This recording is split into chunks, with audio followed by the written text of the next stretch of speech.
మామయ్య అత్తయ్యని, మీ బాబుని ఎలా అయినా కలపాలి. వాళ్ళిద్దరూ ఎలా అయినా మాట్లాడే పరిష్కారం చెప్పండి మామయ్య అని చెప్పేసైతే సింధూర అంటూ ఉంటుంది కేశవతో. "ఆ ప్రయత్నం ఏదో నువ్వే చెయ్యమ్మా, నువ్వే చెప్పు ఏదైనా సలహా" అని చెప్పేసి అంటూ ఉంటాడు కేశవ. "అవునా" అని చెప్పేసి ఒక ఐడియా ఉంది అని చెప్పేసి అంటూ ఉంటుంది సింధూర. ఇక చంచలమ్మ అయితే బయటికి వెళ్ళి చంటికి బట్టలైతే తీసుకొని వస్తూ ఉంటుంది. అలా బట్టలు తీసుకొని వచ్చిన చంచలమ్మతో, "అత్తమ్మ ఇంటికి వారసుడొచ్చాడు, పప్పన్నం పెట్టేదే లేదా అని అందరూ అడుగుతున్నారు.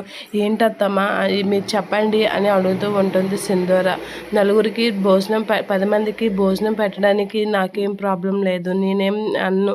పెట్టడం అది మంచి విషయమే కదా" అని అంటూ ఉంటుంది. ఆ మాటలకి సింధూర హ్యాపీగా ఫీల్ అవుతూ ఉంటుంది. కానీ నా కొడుకు ఈ బట్టలు వేసుకుంటే చూడాలని ఉంది అని చెప్పేసి చంచలమ్మ అయితే చాలా ఆశగా సింధూర వైపు చూస్తూ అడుగుతూ ఉంటుంది.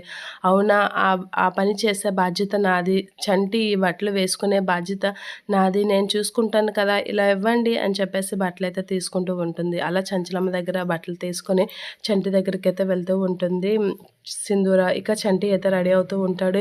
"ఏంటండి ఈ బట్టలు వేసుకున్నారు? నేను మీకోసం కొత్త బట్టలు తెచ్చాను. ఈ బట్టలు వేసుకోండి" అని చెప్పేసి అయితే అంటూ ఉంటుంది. "ముందు ఈ బట్టలు ఇప్పండి. ఈ బట్టలు వేసుకోండి" అని చెప్పేసి సింధూర అయితే చంటిని గాబరా పెడుతూ ఉంటే, "ఆగండి అమ్మాయి గారు" అని అయితే చంటి అయితే ఆపుతూ ఉంటాడు సింధూరని.